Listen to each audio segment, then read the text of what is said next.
Merci d'être au rendez-vous ce matin, une fois de plus pour le Morning Call. Je vous le disais en titre, un casque bleu marocain de la MINUSCA, la mission des Nations Unies en Centrafrique, tué et 3 autres blessés. C'est le bilan d'une attaque d'un convoi militaire de la MINUSCA dimanche, attribué aux miliciens pro-chrétiens anti-Balaka à Bangassou. Il faut dire que la ville de Bangassou, au sud-est donc de la République centrafricaine, vit au rythme de nouvelles violences depuis quelques jours. Vendredi déjà, une patrouille de casques bleus avait été ciblée par des miliciens, faisant un mort parmi les assaillants. Des vols et autres séquestrations de personnes déplacées ont également été signalées dans la cathédrale de cette ville. L'attaque a eu lieu alors que les casques bleus marocains escortaient des camions-citernes vers la rivière pour réapprovisionner le village. C'est ce qu'a déclaré la MINUSCA avant de condamner l'agression et d'envoyer ses condoléances à la famille, au peuple et au gouvernement marocain. La ville frontalière de Bangassou, dans la préfecture de Mbomou, a également été le théâtre de violences intercommunautaires en mai, lorsque 6 casques bleus ont été tués. Les travailleurs de la Croix-Rouge ont également découvert 115 corps le même mois après plusieurs jours d'attaques des milices. Ce nouveau cycle de violence dans la région représente le regain de tension dans le pays et prouve la faiblesse de l'État en ce qui concerne les groupes armés florissants. Voilà, avec nous pour faire le point ce matin, notre correspondant en Centrafrique, Crispin Dembassa Kété. Crispin, bonjour et merci d'être avec nous ce matin. Alors Crispin, je le disais à l'instant, la ville de Bangassou a été une fois de plus le théâtre d'affrontements en fin de semaine dernière. Peut-on en savoir un peu plus sur les causes de ces nouvelles violences? Vous avez l'antenne. Disons tout d'abord que la tension était déjà palpable depuis plusieurs semaines à Bangassou, notamment autour du principal camp des déplacés de la ville dont vous parlez tout à l'heure. Ce sont en fait quelques demi-musulmans qui ont été accueillis et installés par l'évêque de la localité depuis plus de 2 mois au sein du petit séminaire qui jouxte la cathédrale. Les déplacés sont pourtant gardés par les casques bleus marocains, mais sont sous la menace constante des miliciens anti-Balaka qui se font appeler eux-mêmes autodéfense. Ces derniers empêchent toute personne d'entrer ou de sortir du camp.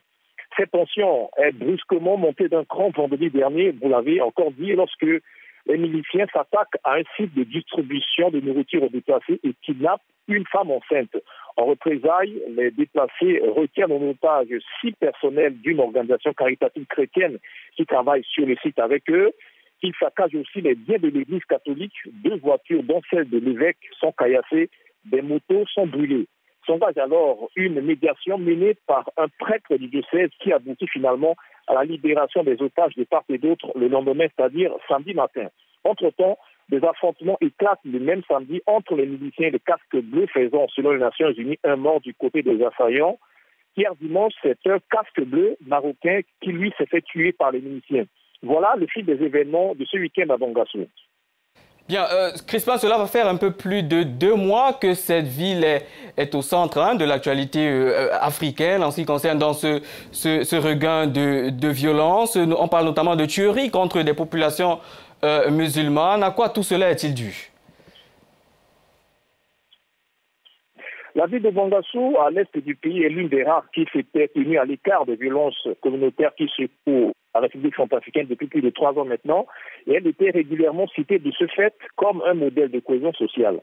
Mais les choses ont brusquement changé lorsqu'en avril dernier, un groupe armé membre de l'ex-Seleka et très actif dans le centre autour de la ville de Bambari a été prié par les Nations Unies de quitter cette région. Chafé du centre, le groupe rebelle s'est installé alors dans l'est et commet des exactions jusque dans la localité voisine de Bangassou.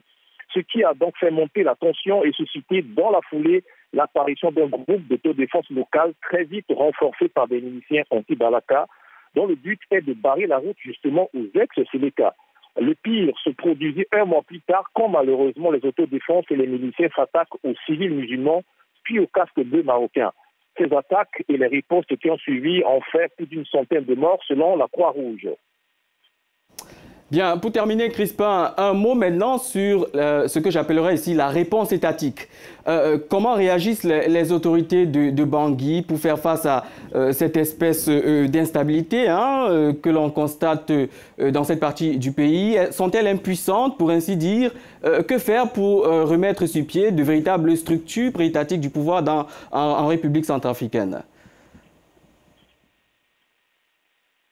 En quelques mots, on peut dire que les autorités de Bangui n'ont jamais été à la manœuvre pour prendre des dispositions puisqu'elles ne disposent pas de moyens ni matériels ni humains pour le faire, tout simplement. C'est la mission des Nations Unies en Centrafrique, la MINUSCA, la seule qui dispose d'une force conventionnelle et opérationnelle qui a envoyé des renforts sur place après les premières violences. Dans un communiqué publié hier soir, la MINUSCA dit, je cite, travailler étroitement avec les autorités judiciaires centrafricaines afin que les auteurs de ces crimes soient arrêtés et traduits en justice. Le gouvernement, de son côté, est resté tout simplement muet.